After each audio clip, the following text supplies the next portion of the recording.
Don't do anything. There's David. Hi, David. Hi, David. Take off your microphone. I can hear us. We can't hear him. Should I continue, even though we can't hear him? Well, Is he on mute? Are you on mute? Oh, okay, he may not know since he's talking. David, you're on mute. So, okay. Now I'm Bill. Great. Faye, I'm going to have to leave at 5:30, okay? Okay, all right, Thank thank you, you. ma'am. Look, I went too. Yeah. Oh, I'll just start all over again then. This is our Operation Committee meeting, Wednesday, December the 11th. And it is now 4:02 p.m. I would like to introduce, and present in our committee are David Kraus, Howard Polovy, and Lydia Tang's not here, but I'm expecting her to join us shortly. And we have Drew Amin, our CFO, Mary Coonan, our COO, Lada Vasco is not here, I was expecting her. And we have other administrative staff present also. She's out sick. Oh, she's sick. Yeah, okay, so she will not join us today because Ms. Vasco is out sick today. Let us look at our agenda for today. Let us do our first item on the agenda is an update on the bus operations. Yes, thank you. We just put together a brief Mary presentation. Coonan speaking. Yes, sorry. A brief presentation about the bus updates since we last spoke, which was in October. So this first slide is just a, sorry, I'll give Ron a second. There we go. So this is just a snapshot of our current red bus service on the island. So as previously mentioned, we have two buses that we're decommissioning, Bus 5 and Bus 7. These are our hybrid buses from 2007, 2009. Bus 6, we were able to repair to the point where it's operational, which has been great, and that's a great testament to our fleet supervisor, our mechanics, and also our contacts at New York City Transit that have been able to help us get that back online. And then if you see at the bottom there, we have Bus 1 and 2, which are our new buses that are anticipated to arrive February 2025. Now, you'll note that that date has changed. So previously, New Flyer was looking at a January delivery date. However, they have run into an issue with their seating provider. Their seating provider is having trouble getting the appropriate seats for the buses delivered. It's not just impacting us, it's impacting all of the buses that they have in queue. We've been in contact with New Flyer and are trying to work with them to find ways to expedite those buses and still get them here in January, but to be safe, I'm going to put February as an anticipated delivery date until we hear otherwise. So we're hoping that that could be rectified, but until then. And then if you go to the next slide. So there were several key issues that we ran into this year when it came to island transit via the red bus. And we've made a lot of great strides to alleviate and remediate those issues that we ran into, so I'll just go through a couple of them here. So filling vacancies, we had vacancies in our mechanic positions, also our bus operator, and then what's not mentioned there is also our fleet supervisor and director of transportation. With the help of HR, we've really been focusing on filling those roles. We've since hired a fleet supervisor, Anthony Frazita, who's been a great addition to the team and has really gotten the mechanics definitely performing more preventative maintenance and more repairs on site. We've also hired a director of transportation who should start within the coming months. And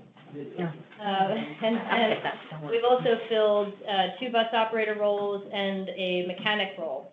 So we've been able to fill a lot of the vacancies that we had previously, and we are still actively recruiting for one more mechanic position to help with our maintenance side of things.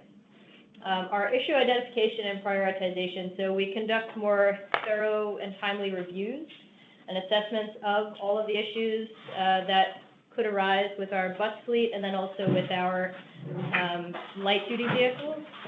And we make sure that we are looking at them from a safety sensitivity standpoint and prioritizing those repairs as needed. Our preventative maintenance has been enhanced. We've implemented a more robust preventative maintenance schedule and checking system, which essentially was incorporating New York City Transit's inspection standards, which has been very beneficial to the fleet.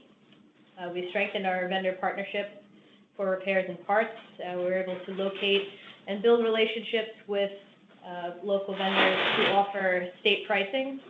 This has resulted into discounts up to 70%, which has been a great reduction in that expense. We've also made sure that all of our campaigns and recalls have been completed with either Ford or New Flyer. Our inventory progress, we've eliminated a lot of dead stock that had been kept here to service and maintain vehicles that either have been decommissioned or are no longer with the corporation. We've been able to get a credit for those parts with different vendors.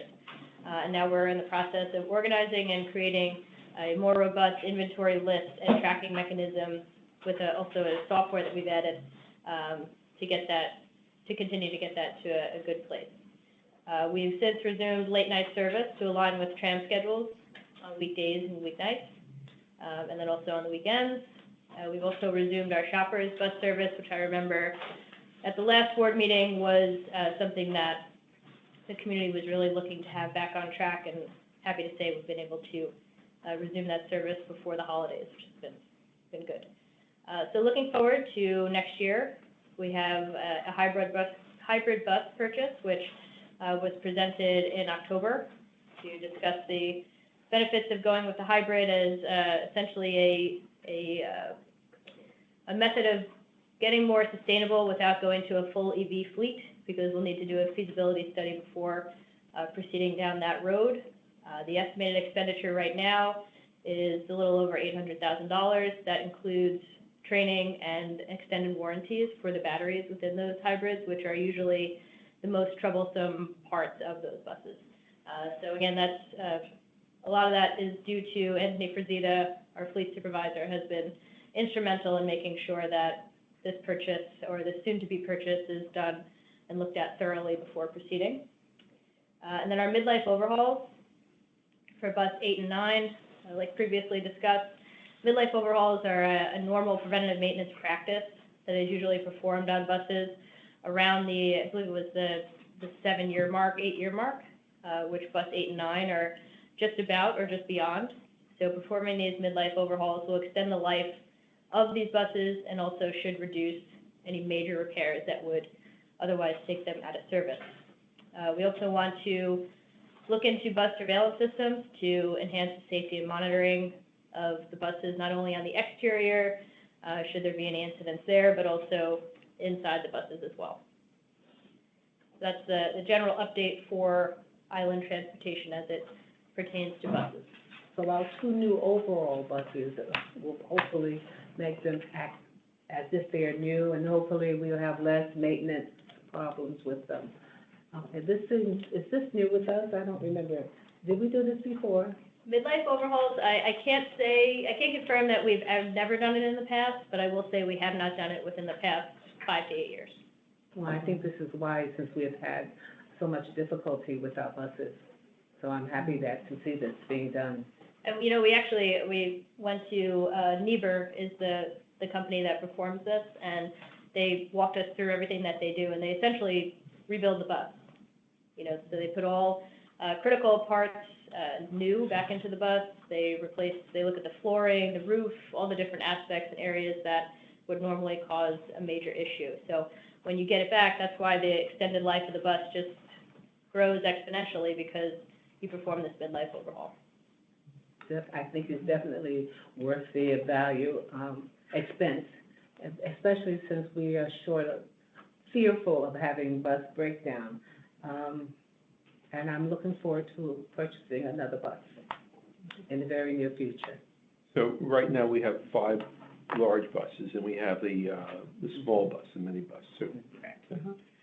And how long does it take an overhaul?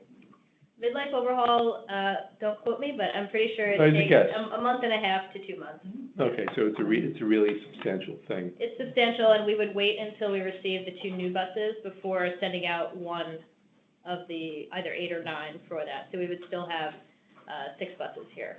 Okay, so now that we have fleet manager, Anthony, and we have good in-house mechanic staff, and we've more optimized our material, we're able to go into more of a normal pattern. For a while, as I understand it, we were patch and go to a large extent, which left everything working but not well and subject to more instant breakdowns. So now we can reliably expect to have 4 buses available most times when they're needed. That's right. We've shifted from a reactive repair method to a more proactive repair method, or And- preventive, really. And if I remember this right, the transit time is about half an hour on without any difficulties with traffic and so forth. So that means that we could have a 7.5-minute headway. It is possible, plus having the small bus available. Okay, Residents certainly would like to see that. right. And have 1 bus prepped and rested, let's say. Yes, and we've also been, we've been tracking our ridership to see how many people we are moving, and there's still some kinks that we're working through. And one of our buses, Bus 6, who we didn't expect it to really still be in operation, but doesn't have that mechanism. But right now, the figures show that we're moving over 100,000 people a month, which is pretty tremendous when you think about the size of the island, the number of residents, and just people that are utilizing the system. And I think it really it focuses on the point of how important this service is to the community and to the island. And it's just something that we need to remain focused on. Okay, and we'll talk about the tram soon, but tram ridership annually is what, about 2 million? Correct. It's about between 150 to 200,000 per month. With the tourists. Thank you. The tourists and everyone Yes. else too. So in the summer months, of course, it'll be higher. Oh, it seems like it's summer now. The holidays. It's long. That's true. Well, let's move on. Anyone else have any questions? Yeah, how does the bus ridership numbers that you just talked about compare to last year? So we only installed it this year. We've only started looking, or the installation didn't take place until the fall. So we've only really been looking at data for October and November. So nothing before October, you don't know? No, we don't know. Okay. But it'll be an interesting figure to continue to track. One other thing, the transponders for, is it Next Bus? I forget what the application is right now. It's for the transit app. Yep. So those are active on all large buses? Those are active on all of the buses except for 6 and the shuttle. Okay, 6 because we didn't think that it would be in operation, and the shuttle because it's Okay. not being used really for regular service, it's more supplemental. so it's supplemental, it might be late night, whenever it can take the place of a large bus and not, and can accommodate the people necessary. So is that transit app now out of beta and in normal service, or is it still in beta? And what has your experience been in terms of its reliability? The transit app is available it's linked with the MTA app, so it should be available now. If you open your phone, you should be able to see the red bus. Okay. I think there's still some bugs that we're working through to make sure that all the buses appear on the map, and that's one of the things we're gonna look into in the next couple months, is seeing how we can improve that. They don't appear on the map, all the buses. That's what we run into. There's been some issues where it seems like the bus closest to you appears, but not the other one, so it would be helpful if we could see all of them. So that's something we're working through with the vendor. And when you were talking about the anticipated arrival being February for the new buses, does that mean they'll be on the road in February, or does there have to be any training or any other type of work done before they actually get on the road? Sure. So Anthony Frazita, our fleet supervisor, is actually going to be on site at New Flyer to inspect the buses. That's actually going to happen this month in December, to make sure that everything is done in accordance with what we were promised. He's also going to take part in training to understand if there's any nuances with these buses. So he will have that knowledge going into the new year, and when the buses arrive, it should make for a more easy transition into service. Okay, and you also, one other question. You mentioned that the buses will be in alignment with the tram overnight and on weekends. What about during other periods of time? So what I mean by that is extended service. So previously, we had stopped service at 1 o'clock in the morning because we had a reduced fleet. But now that we have more buses on the road, we've extended to 2 a.m. and 3:30 in the morning. And we've also had the buses set up so that they will arrive to the tram station a good minute or 2 minutes before that tram docks, to help give people a chance to get off the red bus and get onto the tram, and then the vice versa. Right, is that Yeah. only during overnight and weekends, or is that all the time? That's been all the time. Okay, great, thank you. Okay, Frank has a question, Eric. Yeah, and thank you for the numbers, and I was the one complaining about the extended hours, so thank you. And I've tested in the extended hours, so, yep, the buses, arrive, until 2 a.m., so great job. On the numbers, so you said about 100,000 riders per month, and I know that sounds like a lot, but let's just pretend there are 20 working days out of the month, so I'm gonna make the math easy.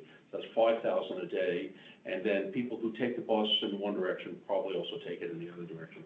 So we're moving about 2,500 people per day. And my hunch is, if we go, say, prior to the pandemic, my guess is that those numbers really could be higher just due to demand. And also maybe because there's still more people working at home, maybe cut off some of that, but still, I would say in terms of planning, I would guess that you should plan for a higher number. Forget the tourists just for a moment. We're not forgetting tourists, but just for the purposes of, the community here, which is essential transportation. I'm guessing the numbers will probably go up to about 3,000 to 3,500. Considering the numbers that we have on the tram and the numbers that we have on the subway and distance away from that. I think people have been discouraged from using it because of the unreliability of it. You can't really plan. But once you get that back, then I expect the numbers to go up. And I think that's where the demand is. And I think you're right, it may be higher right now because we have bus 6, which doesn't have a tracker. So the numbers are definitely not as accurate as we like them to be, but, we'll. That's good. We're just, back of the envelope calculations, but I'm saying, in terms of satisfying the transportation needs of the island, which is definitely like getting Octagon and Manhattan Park people to the subway, and the tram, and then for the wire buildings, in both directions and stuff. As I said, I remember in years past, so looking at the teens, that the numbers would have been higher, on that. Well, also, when you have more buses actually able to operate simultaneously, you might be able to, depending on conditions, you might run 6-minute headway. When do you anticipate the addition of the cameras on the buses? We still have to look into it. We're speaking with OGS to see if there's any vendors that could provide preferred pricing that are currently providing the service to other transit authorities. So hopefully in early next year, but, we have to sort through the numbers and look at the budget and see if it's something we can manage. But I think from a safety and monitoring standpoint, it makes sense. Okay, for our audience, OGS is Office of Government Services, and they procure on a mass basis for the state. So they have immense buying power, and the items arranged through them are pre-vetted. So we don't have to do independent procurement for various items, which can be a lengthy process. Correct. I was wondering, since the buses eventually will, that will have more and it'll be easier to get around, that maybe we could have a red bus in the city that at a certain timing to help people get back on the island rather than taking the tram. Just a thought, since it's, you know, since it's an awful situation, that may help a little bit. I like that suggestion. Thank you. Yeah, I like Yeah, that. it's something we can certainly look into. I know there's positives and negatives related to running a red bus into Manhattan. And actually, there was a call with the MTA about congestion pricing and how that would also relate to, you know, which we would be, you know, have a different agreement with them in order to get a bus over there, but, you know, it's all something to consider. Well, that's one bus that only residents can get on. It's tricky, right? It's tricky again. Yeah, I think you'd have to work with the city and look at the New York City transportation law. Yeah, we were Are new red informed. buses Yeah. more Can't do a thing. capable of traveling into Manhattan than the older buses? I don't know if capability is really the word. The new buses are essentially hybrids, you know, so it's from a sustainability standpoint, they're certainly more improved than the low emission diesel buses that we have now. I think that some challenges you run into with going into Manhattan is, you know, it certainly elevates the risk. That the bus drivers are now driving a new route or a route they're not used to. You have a lot of other vehicles that are also, you know, competing for lanes and to go in the same way. Yeah, wear and tear, I think certainly the wear and tear is maybe the larger concern next to the risk because, you know, we're getting all these buses back into a good place. We want to make sure that we're able to provide that service to the island and get people up and down, you know, where they need to go. When you extend that service further, you know, it certainly adds an element and cost. Right, that was my question. And is the Octagon Express bus coming back? We are going to look at the Octagon Express once we receive the 2 new buses. Okay. Well, Another comment, please, is that the red bus, if it was going into the city, the tourists would not even know. They wouldn't know about the bus. That's all they want is to be on the tram. They couldn't care less about anything else.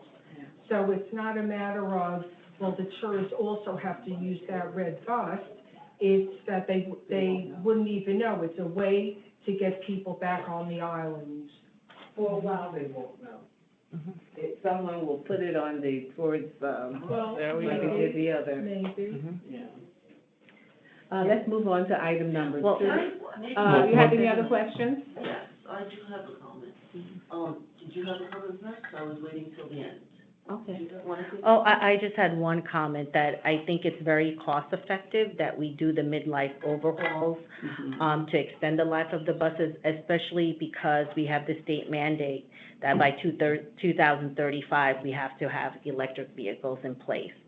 So instead of purchasing new buses, it's best to do these midlife overhauls. Another plus. Yes. So, Mary, you said that the new buses are hybrid buses? Oh, I'm sorry, not hybrid, no, I they're thought they were low low emissions, emission that's diesel. right, yes, Yeah, yeah. that was I what I was thinking thought. about the bus we want to purchase. Okay, all right, so I just wanted to make sure that I wasn't going crazy. Yeah, thank I you. thought it was low emission diesel. The other thing, 2 more things. One was that, was there like a service salary Monday evening sometime? Because I waited for a bus for half an hour and then gave up. Monday Monday evening? evening around 8 o'clock. No, but I can look into that. Okay. Around what time? That is, 8 PM. I saw 3 buses going down on it, I wanted to go up on it. The third thing is, you said that the minibus is making the late night rounds. Do all of the drivers know how to use the wheelchair lifts? Because my experience of just during the day is basically too crowded, and no wheelchairs are able to get on the minibus. And I know it does have wheelchair accessibility, but I also know that people with oxygen tanks can't bring their oxygen tanks onto the bus. So I've actually lifted an oxygen tank up onto the minibus and then had to carry it back down because there was no place for it to be. So that's a question that I have. Sure. So, before the shuttle was put on the road with the operators, they all went through a training protocol to learn how to use that bus and all the functionality within it, which includes the handicap ramp access and how to work that mechanism. So Lydia, you're saying people in a wheelchair have not been able to get on because of the crowd? I have not been in a situation that a wheelchair has wanted to get on, but most of the time that I've been in that minibus, it's been so crowded, like they wouldn't even be able to get on. But I have been in a situation when I've been getting off, and one of the people in your building was trying to get on with her oxygen tank in a little shopping cart and was not able to. So I carried it up, and she realized there was no place for her little shopping cart to be, and then I had to carry it down. She waited for the regular red bus. So that's a concern that I have, especially for people with special needs. Medical. Sure, and there's certainly limitations with the shuttle, you know, it's just simply nothing replaces the larger red bus, you know? So we provide the shuttle really looking at off-peak hours to, you know, try to have an added service and give some of the fleet that we do have a rest until we have more red buses on site, which should be early next year, to make sure that we're providing more red buses on the road. I would like to add to our minutes today that, Operations Committee member Lydia Tang has arrived. Let's go to item number 2. Any others before we move on? I would like to. We also have the Rita bus, by the way, as well, that serves as a shopper's bus, because we do have a rental agreement with Rita. Mm-hmm. So that's the one you're regularly gonna use for the shopping? Mm-hmm. For the shopping. Correct. We have, item number 2 is an update on the tram operations. Yeah, so I'll introduce Darren McCarthy, who's with Leitner Poma, so he's going to give just an overview on the tram and kind of any new information there. So I started in position, I'm one of the managers over there now, so I'm overseeing the maintenance and operations of the tram. We've, over the last, everybody's aware, but over the last few months, last year, we've been having communication issues with the tram being this couple of dead spots throughout the track, especially on the Manhattan side. We've been working with our partners in France to deliver a new setup for the frequency. So instead of using Wi-Fi or Bluetooth technology, we're going to be using radio frequency technology. So we've working with the FC coordinator, and we found a frequency that we can use. But unfortunately, that one is still pending because there is a train that goes underneath, not the subway, the train that goes underneath, and it's within range of the frequency. So now we're asking that, you know, is there another bump up or bump down that we can go to absorb that? So with that said, we're also going to be shorting up the time for the testing. So they would bench test out in France, the equipment before they send here. We said, okay, well, we don't need to do that in France. We can do the bench testing here on site. So we can set up a ghost system on site and bench test everything here that we need. So when we're all ready to go, and we're ready to flip everything over, we'll all have it all set and done. So that's looking to be in, don't quote me right now, but looking to be Q3 of next year, that we're looking to get that in place. Hopefully we can even shorten that timeline even further. We've had a lot of different things happening right now. We've changed out some gearbox components.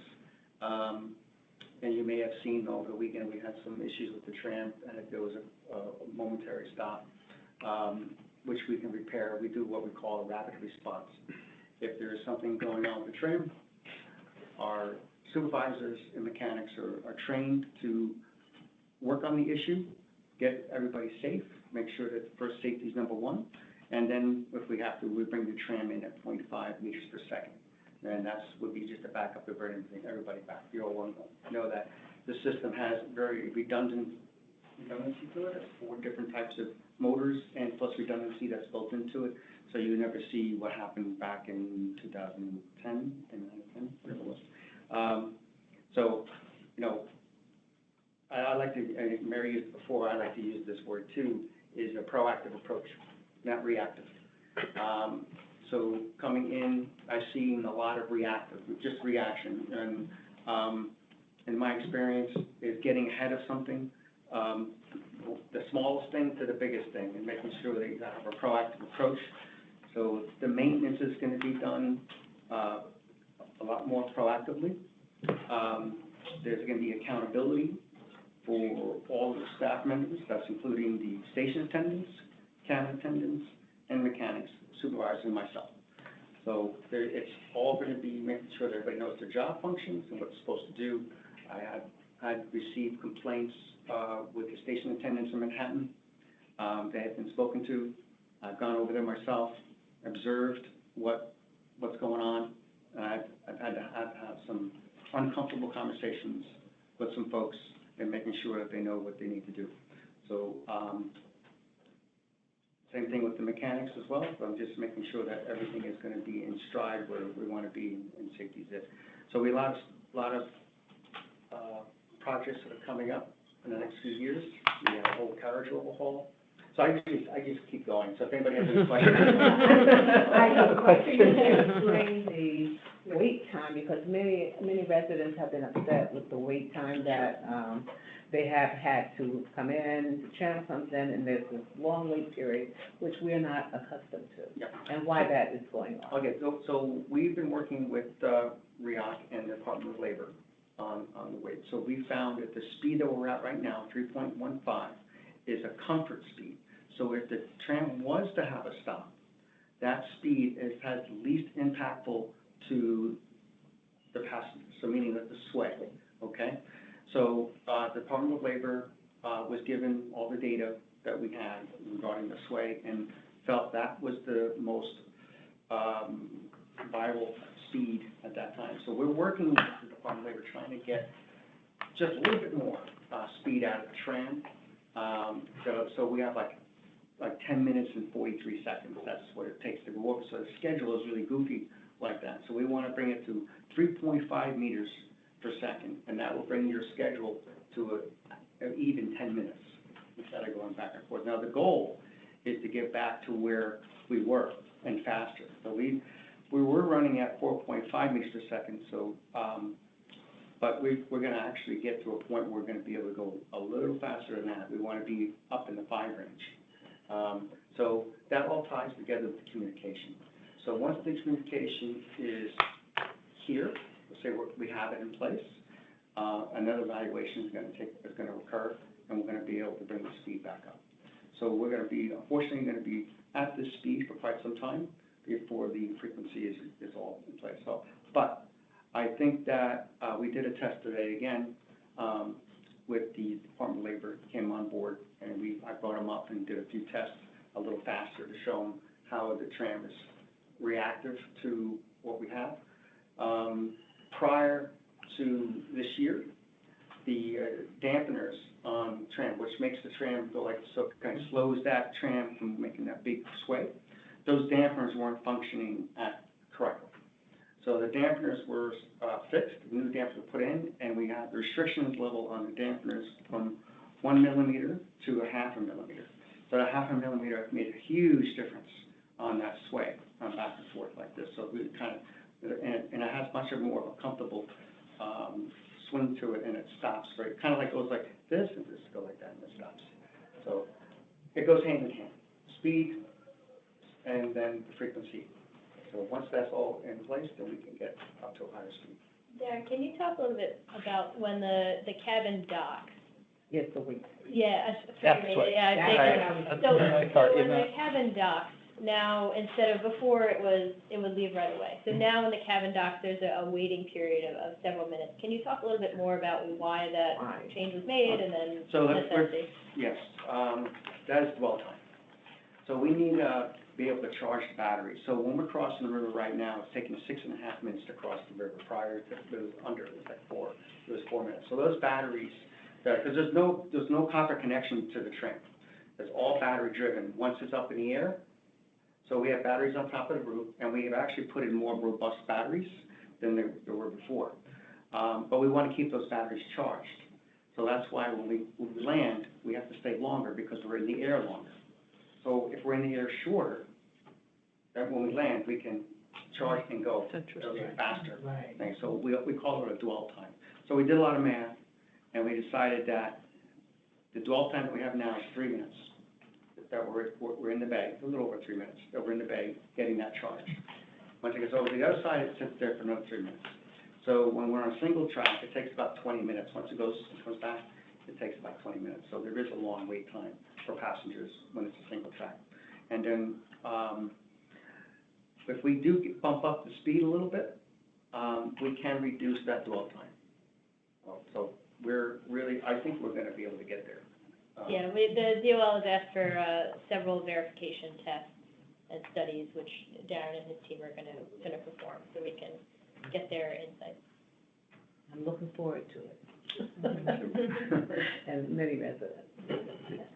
Frank, Brian. Oh, you can go first. Yes, I was wondering, would we be able to add transponders, once the frequency can be changed on the radios to like the transponders that would work for the transit app and other things? Because right now, I see, like, when I was on the tram, this last week, like, the times that show up on the app aren't accurate as to when it departs. And I also don't know if that's even completely necessary or if it's not. Yeah, it's gonna continue to be inaccurate, only because that time that we have Yeah. was within the DOL and REOP. It wasn't given to, somebody else to put onto their website somewhere. But I could take that back. That was a good question. Thanks for making all that progress, and I don't know, my calculation is 3.1 meters per second is about 6 miles an hour. Okay. 3.15. Yep, right, it should be 3.15, yes. So on the batteries, okay, batteries are heavy. Unclear to me why they're mounted higher up, because that actually makes this less of a moment, a rotational moment, and therefore means the tram could sway easier than if you took the same weight and put it on the bottom side, then they would actually, it would be more resilient in terms of the sudden stops. Center of gravity. Yeah. The way the tram is designed right now, there's nowhere to put those batteries. Okay, just brainstorming. And then on the overall time of that, you're saying at some point you're going to get to improving the system, so we'll go back to, what was it, 4.5 or? 4.5, well, we're looking to get to 5.8. Okay. That's what we want to be. That's the sweet spot. And is there, and my last question then is on this. So in the past, I remember up until COVID, we regularly saw emergency drills for the tram, because it'd be some event, you'd see EMS, the fire department, and a lot of those people would rotate through to get the knowledge of what it takes to respond. Are we still doing Oh, this? two times a year. We just did October 15th. Okay. So then what I would suggest on this is that maybe if you can, Howard and I have both been involved in emergency response, and we've been victims, and pretend victims, and things. I think it would be helpful, if actually you had some community members, like people with mobility issues and such, if you can be part of that drill, because I think the feedback that you might get out of that might be, additionally insightful. Absolutely. Okay. I'd love to have you. Absolutely. And Great. as a matter of fact, I'll volunteer you to be the first one to take you down all the time. Happy to do it, okay. But I'm just saying, just from an emergency preparedness perspective, having a whole community approach, and we always talk about, with disability access and functional needs, sort of as an afterthought, but I think the more you involve, the broader community in that, I think you might get some feedback which might be helpful, and, we didn't really think about these things. If someone's, hanging out in the tram, for an hour, waiting for rescue, this might give you some more. Yeah. I'll follow up with you. Well, Thank you. like I said, the next one will be in April. Okay. So we'll definitely have some communication before, and if anybody else would like to be on the tram when we do that, just be mindful, you'll be up there for a while. Yes. Make sure you find an insurance waiver. Understand that. No, I think it just is gonna be helpful for them to get some more feedback from the actual community.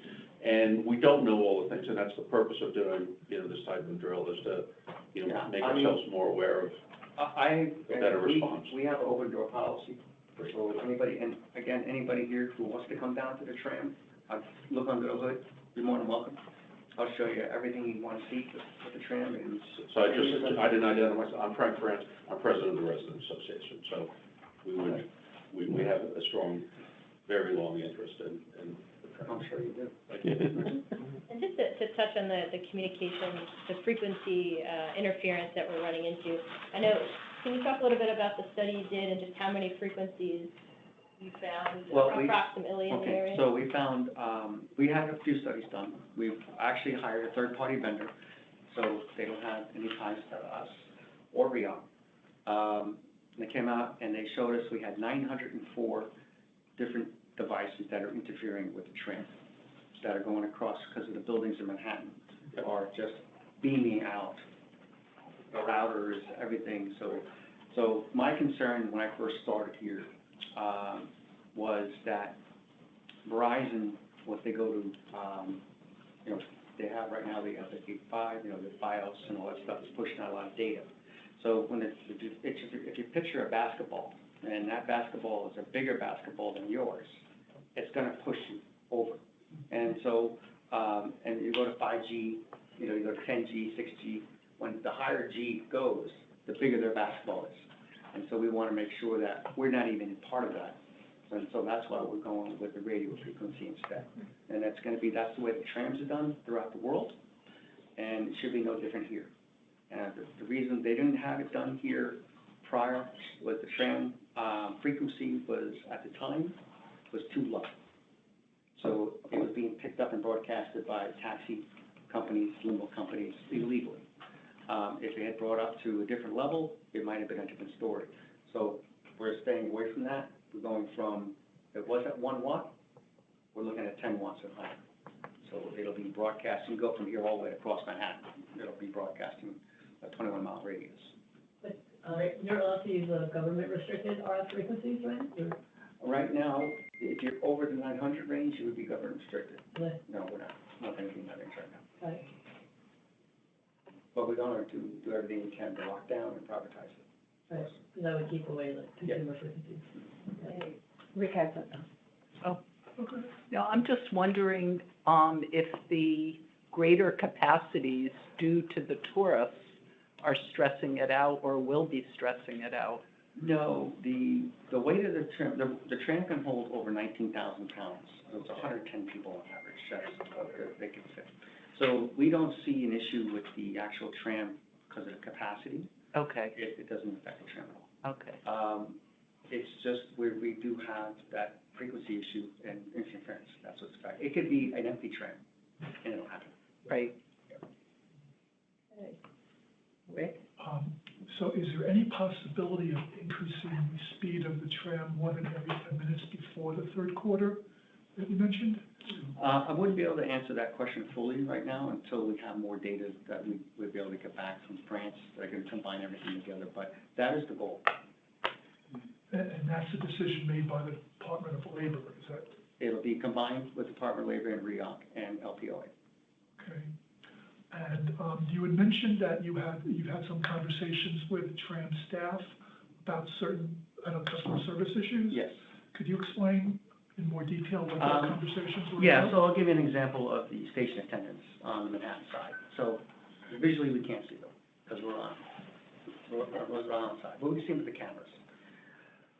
They need to be outside of the booth. You know, when they're in the booth, in the cold days, I get it. You know, you want to warm up a little bit, but if it's very crowded, they need to be outside, assisting passengers, assisting the line. If there's a problem with somebody, they're trying to OmniPass or can't get the MetroCard to work, assisting.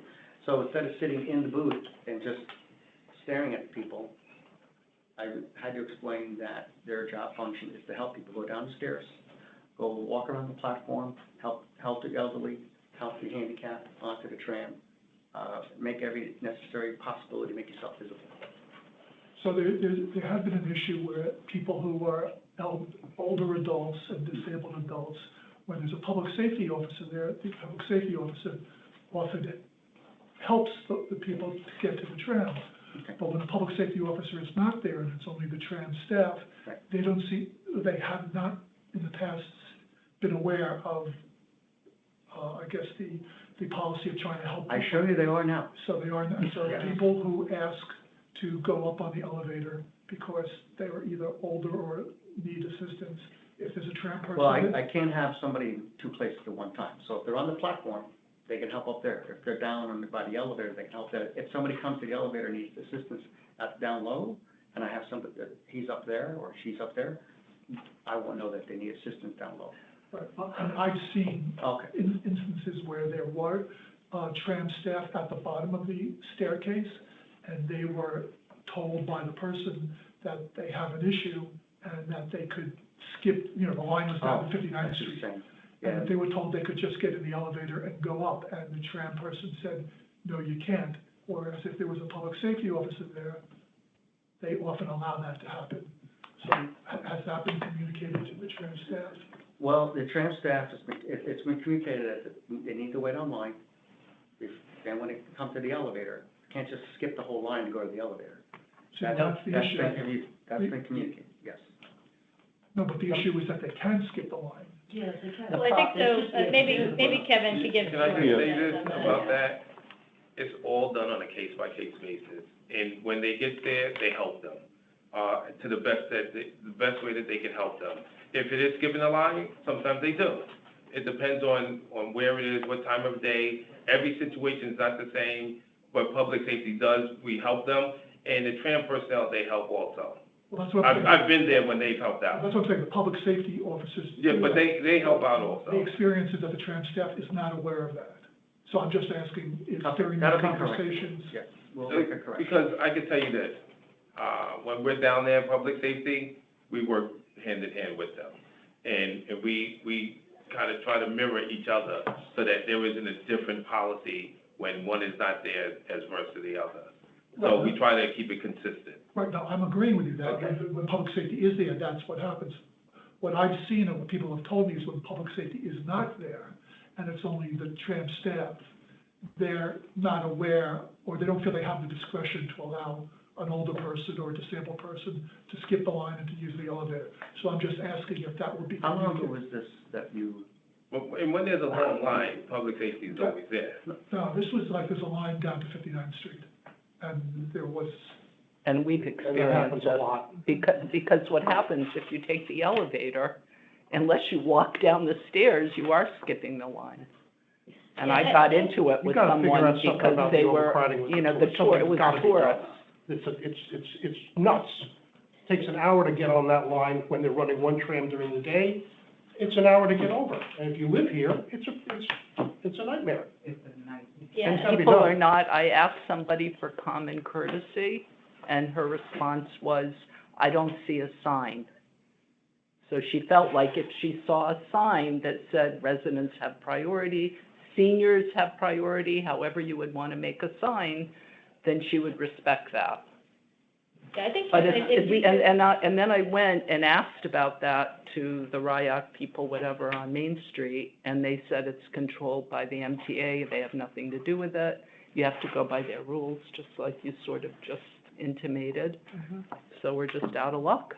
Right, so the really- tram, we have to follow the transportation law that's set forth with our agreement with MTA, our franchise agreement. And, the elevator is there certainly as a ADA mechanism and a mechanism to help people get to the tram platform. Its intent is not to provide a skip the line option for folks. And I guess if Kevin can give a little bit more insights on how do you know when to send officers, do you monitor cameras, and then how do you monitor and use discretion? And I could say this, that in the beginning, when the line first forms, we're probably not there. But as soon as we see the line, we're in communication with the tram personnel and our one officer, and then we get 3 to 4 officers over to Manhattan immediately. So there could be a couple of trams that go by that there isn't 3 or 4 officers, and they could not have, skipped the line.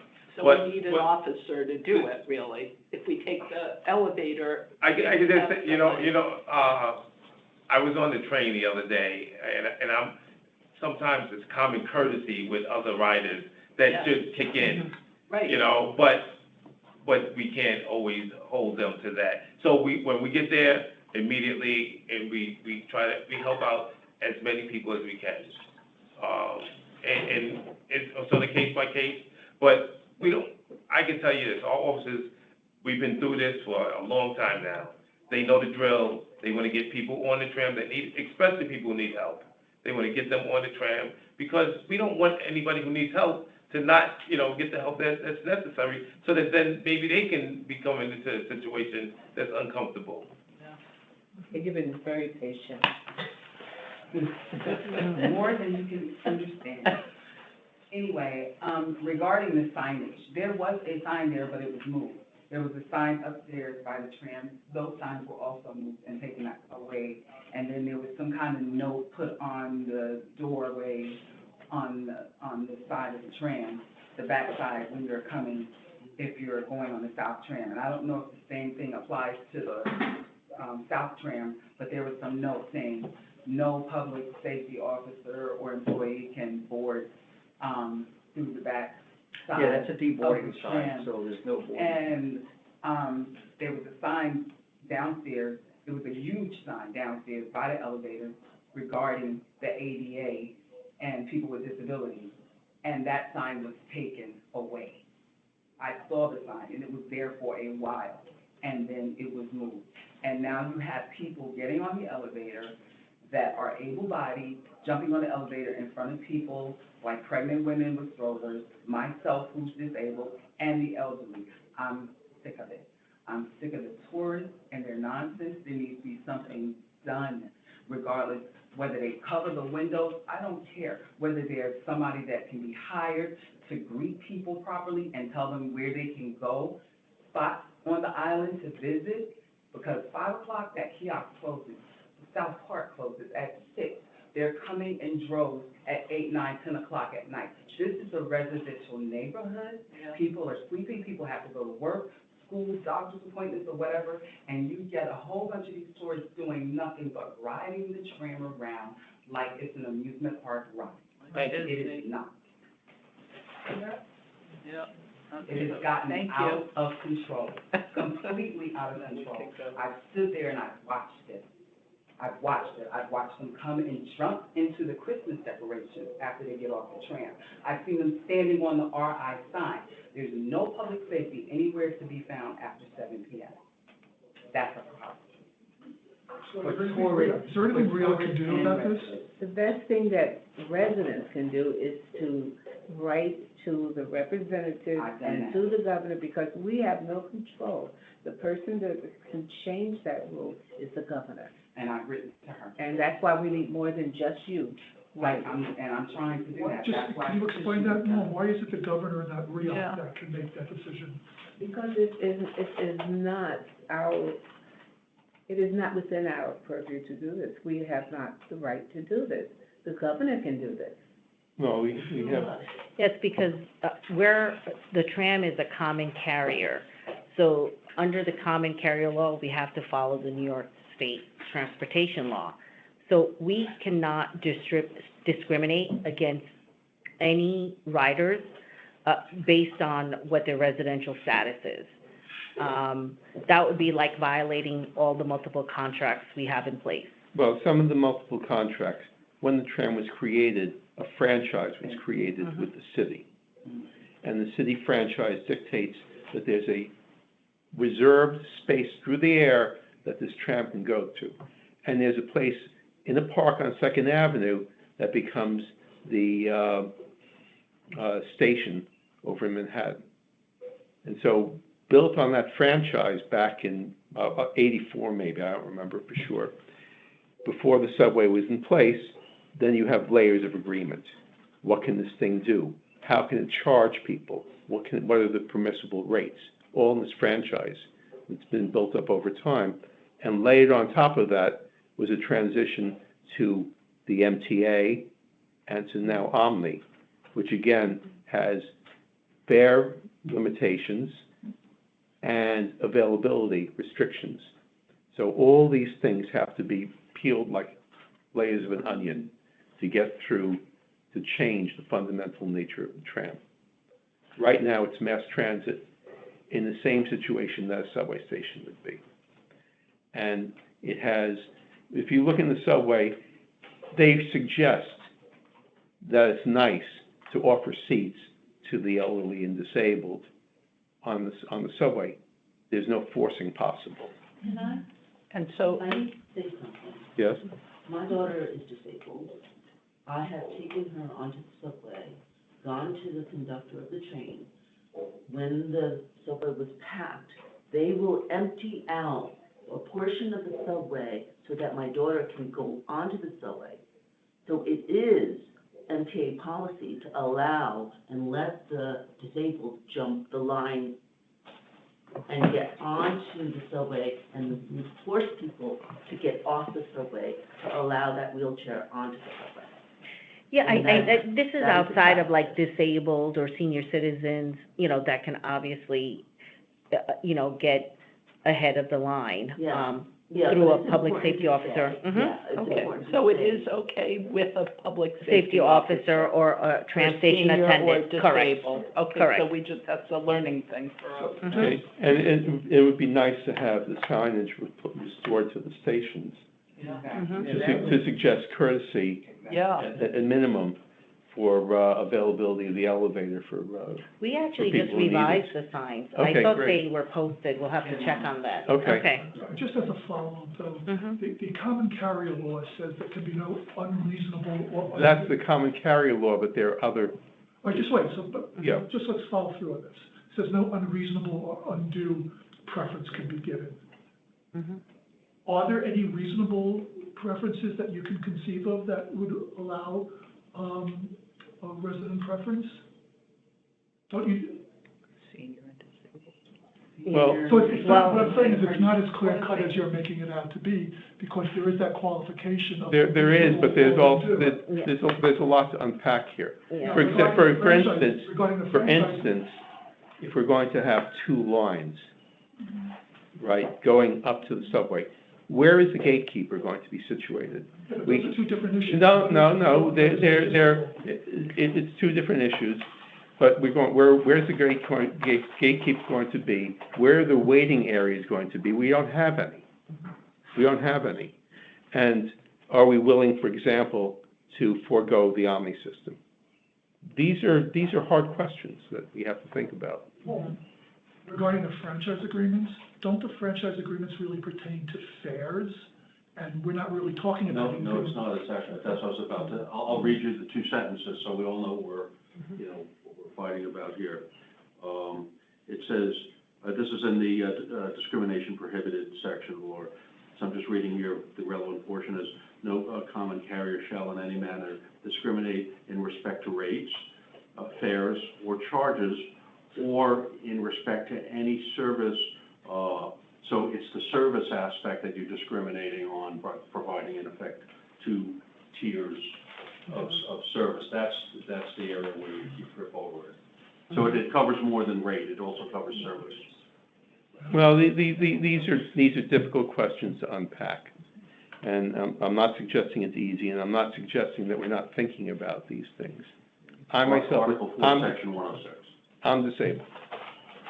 And so I appreciate all accommodations made, and it's difficult, and I understand that. But, what can I say? I'm sympathetic to everyone having to wait on a long line for the tram. That said, all my life I've taken the subway. Why is that? Because that's what I'm used to. And Not so, just along the line, it's also the safety problems on the platform. I understand the safety problems, and nothing here ameliorates them. So, yeah, we have the station we have the platforms we've got, and any major change is a year or two loss of that service. So we're constantly scrambling to keep the service running. It's similar to what happened with the buses. The buses were made highly available, especially, things were frozen during COVID, people forget. And then afterwards, we had to worry about keeping buses running because we needed a bus to go to Manhattan. We needed buses to run here on Main Street. And so short-term service was prioritized, I think, over the need to take something out of service for a long period of time to overhaul. And so these issues are snowballed. So yeah, the having a highly available service becomes difficult if you also have to maintain a level of quality, otherwise it fails abruptly. You know, it lumps along and then it fails abruptly, and then it's scrambling to catch up. And we suffered that some months ago. Now at least we have the four buses that we can run, and we have 5 buses that are present, and we have a special agreement with the Rita bus, and we have that little shuttle bus that we can use at later hours especially. So we're in okay shape, we're not in great. So it'll take, and the lead time to get a new bus is 12 months, 13 months. That's right. And the price for this, the hybrids that we're looking at is what, 250,000 beyond the price of a low emission diesel. I mean, and that doesn't get you a newer bus faster. So, yeah, these things are, I'm sorry, it seems like it's slow motion, it is. It takes time to get a new radio frequency. It takes time to put the equipment in. You're going to have to take a tram out of service for a period of time to retrofit. How long might that take? Once everything's in place, shouldn't take more than 2-3 weeks. Okay, so 2 or 3 weeks. But one at a track. But one at a time, of course. But we get, it's horrible when it's happening, and then it's better when it's done. That's constantly going on, and it's constantly a balancing act. Perhaps early in the next year, we'll have a town meeting about these transportation issues, where we can talk about it in a more fulsome way. But it's... and invite some city and state officials. Invite the city officials, invite the state officials. Maybe CBA's Transportation Committee would like to sponsor such an event, I don't know. But, and all good ideas are appreciated, but please understand, unfortunately, because of the complexities, the quick fix is not available, as far as I know. And if someone has a brilliant idea that we can do legally now without changing many things, that would be wonderful. I think there was Starlight. Ms. Starlight. It was just like the time when we had no F-train and it was a shuttle. And we had to deal with that for almost a year. The tram has no longer become a safe, effective mode of transportation.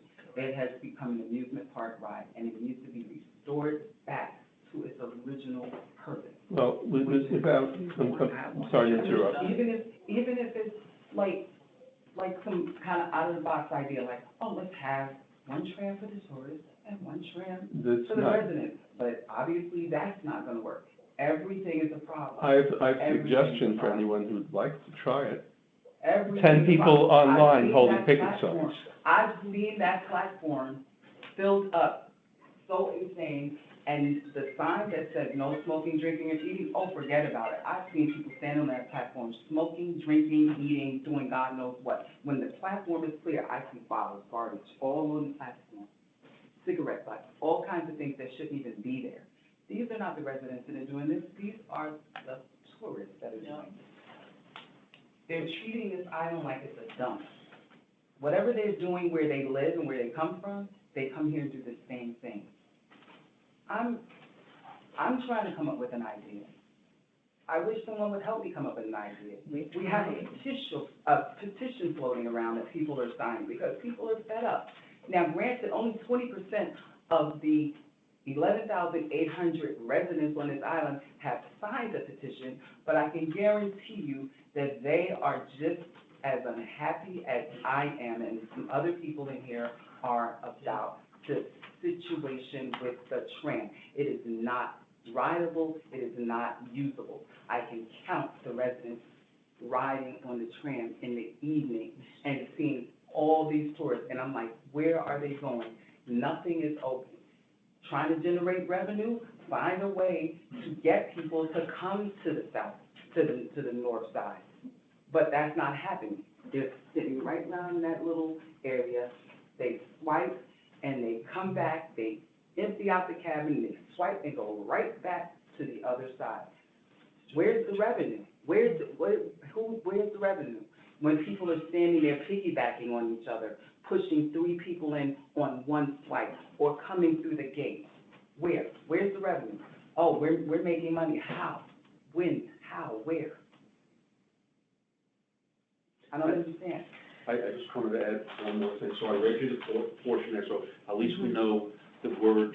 Now let's take an example of something where we know the opposite of that is true, okay?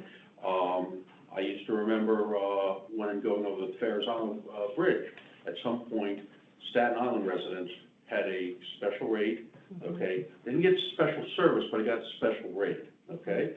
Atlantic Beach Bridge, in Queens, the same thing, the residents, okay, have that.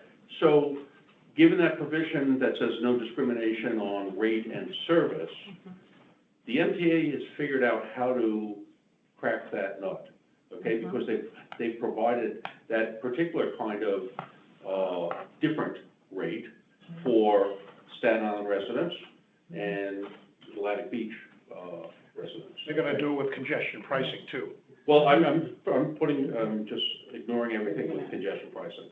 Okay, so there is a way to do that, so the MTA knows the magic to make that fly, okay? I don't know what that is, but we know as commuters or, you know, motorists and stuff, we've seen this there. MTA's a state agency, I'm sure you guys will have great access to the MTA, much better than me.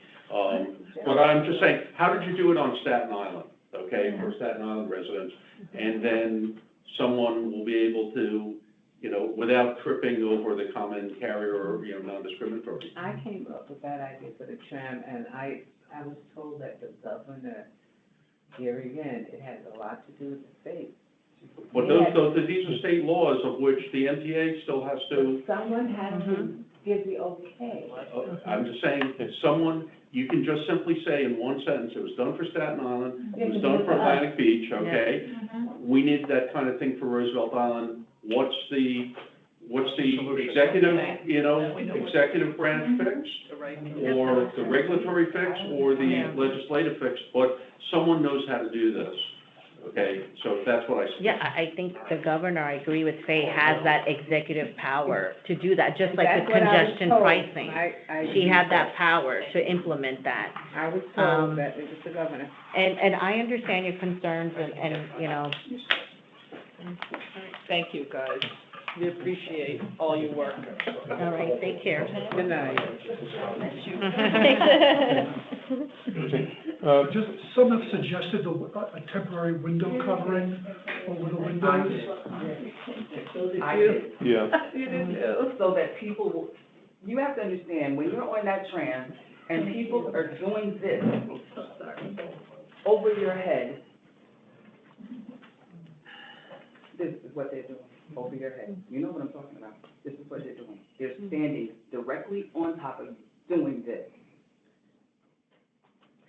And then they're sitting in the seats that are clearly marked, right? Because that sign is not so big and it's down low, and it needs to be up higher for visual, right? So people can see it. They sit there, and then they look at you, if you're elderly or disabled or pregnant with a stroller and a baby on the way and one in the stroller, they're looking at you like, you have 3 heads. And as soon as the tram starts to move, what do? They jump up. Just like this. You can't argue. Right in the window, just like this. If they're not over your head, they made sure they have that seat so they can get up. So now, you're taking a seat from somebody like me, Frank, or any number of island residents. We have to admit, we have a problem. And I think the best solution has been to have a public meeting with the authorities there. We can get some representatives, and what do you call it, with the, Elected? oh, what do you call it, when the residents? Town hall. Yeah, 'cause The Brian- town hall, yes, thank you. If we could have something like a. When did the MTA, what meeting was that where they came to talk about, a CBA meeting. They came to a joint CBA Roosevelt Island Transportation Committee meeting, that was Last year.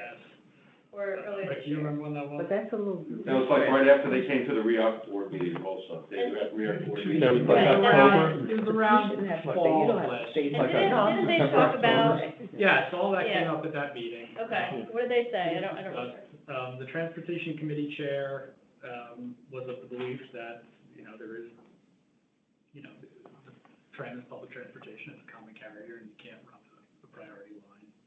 We have to come. That was their attorney, right? I think. We have to come up with Well, something, we should. I talked to, when the MTA was here for the cleanup at the train station, I talked to the head of the subway system about it, and I explained the situation to him, and he said, oh, I get it, it doesn't make any sense, and he goes, I don't know what we can do, and I don't know what the law is, but I'm willing to look into it. So I'm wondering if REAC can ask the MTA lawyers, Okay. at least to look to see what the MTA lawyers say about it, and then maybe there would be some kind of dialogue. That was easy Yeah. enough, that's Sure. easy enough to do. So, and I talked to the Manhattan Borough President, now these guys have no power, obviously, but he said that would support the idea of some kind of preference, as did Mayor Adams when I talked to him, as did Assemblymember Seawright, and as did Julie Menon. So there is political support, now it's easy just to say it, the question is, Getting something done. can you do something about it? Well, we're not gonna solve this But problem. would, the idea of a cover, of it, if you put a cover on temporarily for a month, or you should. Good. Safety. But there are covers where that you can see in.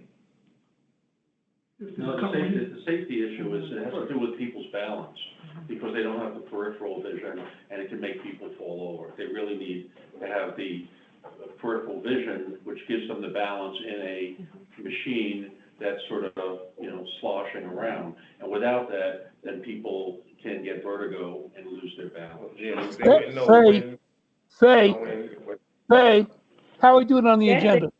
How are we doing on our agenda? I'm gonna move us along, because we're not gonna settle this tonight, we're gonna talk about this a little later, but we're gonna go on now to item 3, which is our outlook, Mary, for the future. Sure, thank you.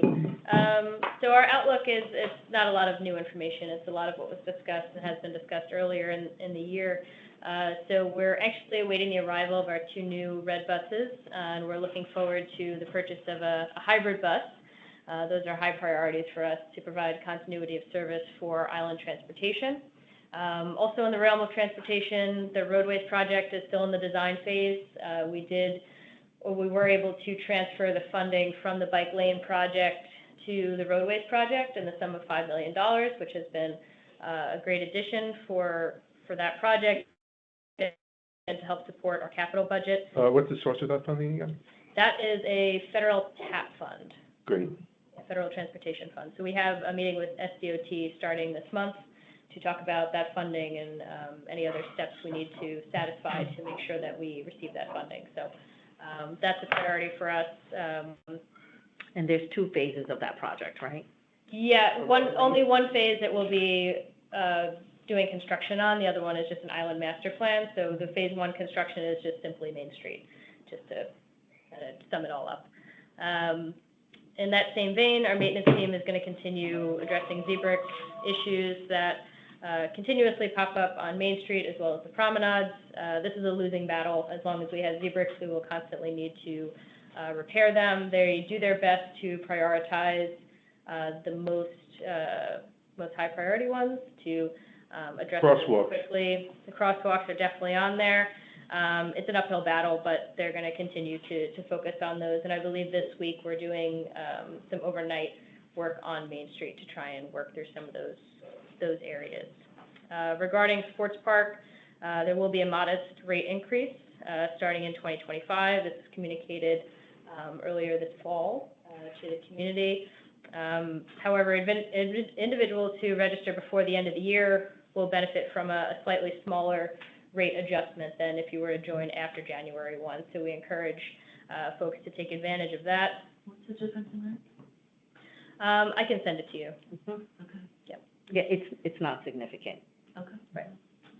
We're in the process of expanding our capital planning team. So Alvaro Santamaria was promoted to AVP of Capital Project and Planning this year, and he has since hired a draftsperson to assist with document organization and also drafting of drawings that we need for several of our buildings and areas. And also the addition of a structural engineer. This person has been offered and is expected to join the team in the upcoming months. So this will help us out in regards to advancing our projects like Eleanor's Pier, the Prow, the steam tunnel, and what's more, establishing an in-house capital planning team will allow us to move away from utilizing a costly outside contract to perform these services. The implementation of Brightly, our new work order management software that's replacing Ticket or Gridium, that went into effect just a couple weeks ago, I believe. So we're still working on the transition there. For anyone, if they did have a ticket that was in the Gridium software, that was closed out and referenced into the new system. So we didn't simply close it, we just added it to the new system to track it now through that process. So we're still working through some growing pains with the system, getting the staff truly acclimated with the software, but we anticipate having being in good position in the upcoming weeks.